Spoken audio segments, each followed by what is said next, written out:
Hello, my name is Robert Jackson, and I'll be pitching On the Hunt to you today. It's a new pilot for the CW. If you look ahead on the screen, we're going to go ahead and follow along with the PowerPoint presentation. Thank you. I'd like to start off with the question. What if the people you believe you should be able to turn to turns out to be your greatest enemy? That's what our protagonist goes through in this story. Let's start with the log line, if you will. When a grieving athletic bookworm's sister is kidnapped, their town is turned upside down. He must save her by putting together a team of misfit criminals. Together they stumble into a dangerous world, and they are forced into a battle for their survival. Stay with me. The story will focus on Roman. He's a young scholar who's trained in martial arts, and he's a champion, of course. He searches for his kidnapped sister with the help of his outlaw friends, neighborhood kids he's grown up with, only to discover that a human trafficking enterprise in an organ market is beneath the city and run by one of his closest relatives. The plot thickens. You see, the tone for this series is dark yet thrilling, a bit of a wild ride.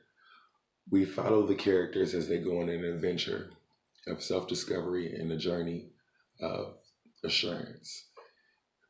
When you're alone, you tend to only have your friends, your closest ones that are around you. And in this story, we'll follow them very closely. It's similar to, I would say, One Tree Hill, if you will, how they were after they graduated from high school and how they had to start their lives. That aspect of stepping into the real world is a bit much. Most people aren't ready for it. But the idea from this concept came from a Facebook post or an ABC News post. It read that according to the National Center of Missing and Exploited Children, roughly 800,000 children are reportedly missing each year in the United States. That's roughly 2,000 per day. Of those that are missing, 115 of those are stranger danger abductions. And that means that it's someone that the kid knows. And this is reported from 2018. So I took it upon myself to develop a story that would shed insight on a situation or a scenario of this nature. If you would, the protagonist of the story is Roman Carey. He's a 21-year-old. He wants to take care of his damaged family. However, he secretly wants to escape and run away from his responsibilities. He doesn't know where he should start. He doesn't know what to do. He doesn't want to be the head of his family, of his household, but he is. You see, he's driven by the responsibility of his younger sister and his handicapped uncle. Tragic. Roman is thoughtful, reliable, intelligent, athletic, skilled, compassionate, sexually fluid, and a bookworm. He attends college for his bachelor's in biology. He's a bit of a prodigy in this, ever since high school. The backstory would go about 6 years ago, Roman was a sophomore in high school. And his parents, uncle, and his aunt all went on a trip. They were coming to come see Roman at a martial arts tournament. Unfortunately, they were in a deadly car accident. Their accident claimed the lives of his parents, his aunt, and his uncle's legs. His uncle was the only survivor, and of course, being the only survivor of this, his life changed drastically. He lost his detective career, he lost his will to survive, and he became a desk officer. Shortly after, he began to drink himself crazy, and he no longer cared for the things that he once should.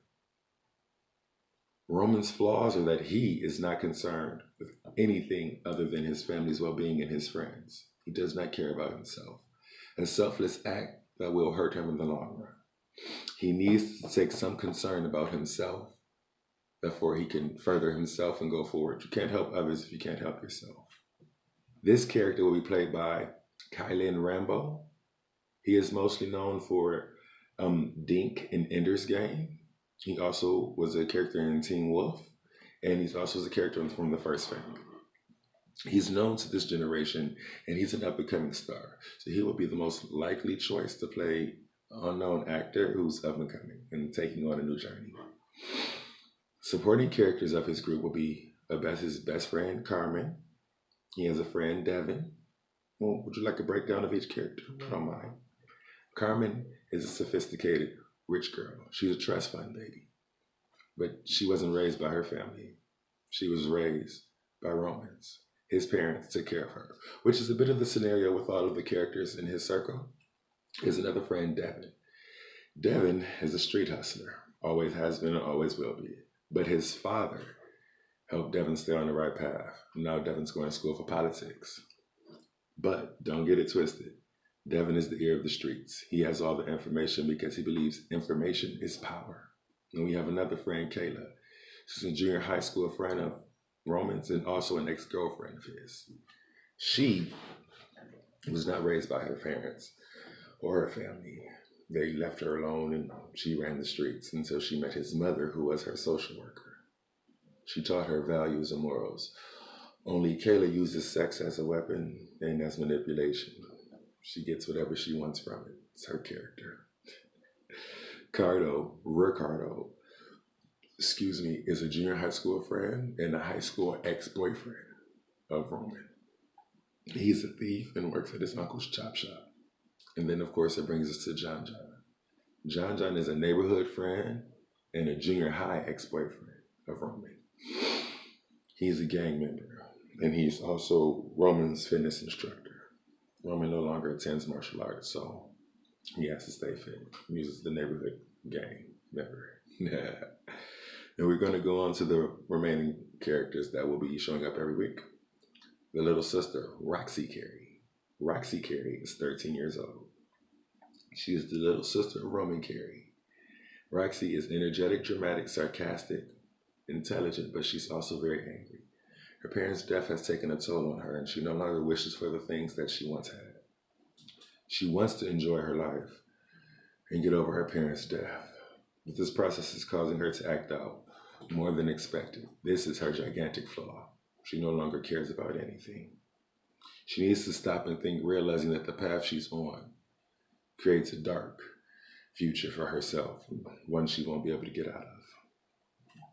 She is driven by fear of being alone. Her parents left her. Her brother's going off to college. Stuck with her uncle. She'll be alone. It's how she views it. The tragic. Her backstory, though, from 6 years ago, she has a bubbly disposition. She was excited. She was not sarcastic. She was a happy young girl, and she was an excellent dancer. And she was also the captain of her dance team in junior high. But she also stopped going after her parents' death. No longer felt the need to achieve those opportunities. That character will be played by Marseille Martin. Marseille Martin is mostly known as Diane on Blackish. She's also just starred as an executive producer in the new film Little. She would be an awesome choice for this. Soon she'd have to break out of her children role and she'd have to step into the light of being, an adult star. This would be helpful and allow her to move forward in becoming an adult star. The next character I would like to introduce is Uncle T, Thaddeus Carey. He's 34 years old and he wants to provide to his family. He has an older sister. His older sister is their mother, the one who's departed. Tragic. He wants to provide for his family, but he can't go forward with this because now he's an alcoholic. His emotional want is to get his legs back and to be the star detective that he once was. He'll never achieve those aspects. He's struggling to move forward and do the things in which he wants to do. Excuse me 1 second, please. He is driven by his alcohol abuse. He was once driven by the justice and his selfless nature. He's a computer hacker, so he has very good skills, but he neglects them, especially now that he's lost everything. His wife was his high school sweetheart, a bit of a backstory on him. He loved her, and they were going to build a family together. But about 2 weeks before, they discovered they could not have kids. This is a tragic and epic turn in their relationship. He was devastated. But they spent all their time with their nieces and nephews, Roman and Roxy, taking care of them. He needs to stop feeling sorry for himself and do what he can to improve himself and his family. They need him. He is not there mentally, physically, emotionally, spiritually. He's just gone. This character will be played by Kobe Bell. Kobe Bell is mostly known for his character on Burn Notice. He most recently was on Gifted. He usually plays a law enforcement officer, so he's one of the most likely choices to step into this light and take the opportunity. The antagonist, and the surprise antagonist of the story, might I add, is Amelita Cruz Carey, also known as Aunt Lita. She is the wife of previously mentioned, Uncle T. Carey, Thaddeus Carey. She wants to rule the underground by any means necessary. She is driven by her childhood pain and the memories of her father. You see, her father, backstory, worked in the underground. He worked in the marketplace, and his job was to kidnap the girls. She watched her. This took a toll on her family, and as her father was made to do these things every night. But it's also taught her where true power came from, or so she thought. She vowed to claim this role and do what she needed to do in order to step into that light and become the boss of the underground market.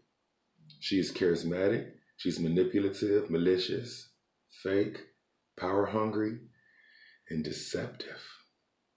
There are none unlike her. She fights for what she wants and takes out whoever she feels the need to. Her flaw is that she's burned all of her bridges of her family and those close to her. So if something happens or the push comes to shove, she will be alone. No one will be there to help her. She has a couple of lackeys, Detective Cooper, and then her drug dealer, Martine. This character will be played by the beautiful and the talented, aggressive, and female, star, Michelle Rodriguez. She would be an awesome character. She has a certain quality about her and aggressive roles that will bring a light to this series, and that would alter the character, showing her to be a true badass, if you will. The first writer, the showrunner, and the executive producer that I have chosen for this project is Warren Leight. Warren Leight is a writer and a showrunner who has developed many projects for Sony Television. One of the ones most known, which is the reason why he was picked for this project, is Law and Order SVU. He's won the NAACP, a Prism, and the Imagine Awards. He's also been the showrunner for HBO show called known as Peabody. These shows have criminal, thrilling, and action genres that take place within them, and are very appealing and optimistic. And it gives him an opportunity to shine and bring a certain vision that is needed or skill that is needed in order to write the story that is produced. The second writer that I have chosen is George Vincent Gillian. George Vincent Gillian is known for his television work of Breaking Bad. He is also known for the spinoff of Sal, called Better Call Sal, rather. He was the producer on these projects. He was a writer on these projects, and he has an excellent skill and knowledge of the mystery world and thrilling world. So he would be awesome, including the crime world. So he would be an awesome writer for this opportunity. One of the directors that I have chosen is Tanya Hamilton. Tanya Hamilton is chosen because of her skill and her work on American Crime. American Crime was a show that took place on ABC that showcased a lot of crime and thrilling and action and drama that took place within the city. She did an excellent job on that. Another person who also did an excellent job on that and was also chosen to be a writer is John Ridley. John Ridley has written countless novels, mostly crime novels at that, but he is also a series writer, and he has done a phenomenal job of writing for American Crime, or producing for American Crime as well, directing for American Crime, And I feel he would be the awesome candidate for this position. The third director that I have chosen is Steven DePaul. Steven DePaul is the director from NYPD Blue. Grimm at NCIS Los Angeles. Another one of his merits that was showcased that he can do the crime, thrilling, and action role that is required of him. The target buyer for this project is the CW. The reason why the target buyer for this project is the CW is because the CW has an audience of anywhere from 13 and up. So with that being said, this would come out to the young people, the coming of ages, those who are starting high school, junior high, where these characters in the story first met each other in junior high and going forward and growing together. This would show aspect and give some background to that. For the kids that are going through that now, this would show them, a future, a world to escape to, a journey, something to invest in every night. It also would be on Netflix and or Hulu. The reason why is because the CW has a contract with Netflix that allows for their shows that once they're aired on the CW to be aired on Netflix. I personally would like for this algorithm to work with this show, but on Hulu. Hulu has a stronger demographic from the ages of 16 to 64, and they have a lot more crime-oriented shows. This would give an opportunity for this pilot to really take off and be viewed by those who would enjoy it. It is a 1-hour drama.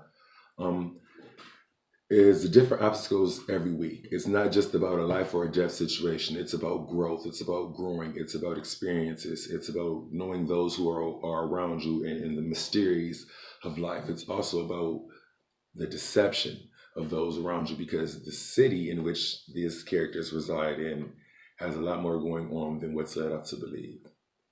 Let a little bit of that come out as we make it through.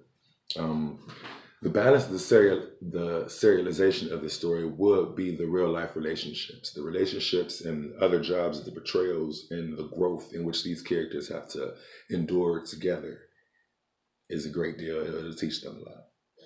Season 1 would mostly be an would mostly be an overview of Roxy being kidnapped in the beginning. The friends witness this, and then they band together with Roman. By episode 2, the friends come together with him to go and find Roxy. Of course, they don't find Roxy because this is the series plot, of course. Episode 3, Uncle T joins them, and then they learn the connections between the parents' death and then Roxy's kidnap. And then you learn the correlations between the two. Episode 4, you survive the first attack from the police officer detective Derek Cooper. This is when you learn how much influence he has in this negative community and how much he's actually doing. Episode 5, you discover the underground human trafficking market, where there are a lot of people being sold, a lot of women, a lot of guys just being sold into slavery to be done with whatever it is that they choose to do with these people. They're mostly all young people at that. Episode 6, the friends escape the market. As you can see, they got trapped in there and something happens between episode 5 and 6. So you have to stay tuned for that. Episode 7 and 8 is going to be a mesh up because it's where it's where the group of misfit teenagers is grouped with Roman. It's where they discover that the underground human trafficking market is an organ market and they are selling organs underground. That takes a messy turn, but a turn nonetheless. On episode 9, they locate Roxy and attempt to grab her, but on episode 10, they discover that Anlita is alive and well, and she is the one running the underground market. It takes a big turn there, right? So you're like, well, how did that happen? You have to stay tuned for season 2, and then season 2 explains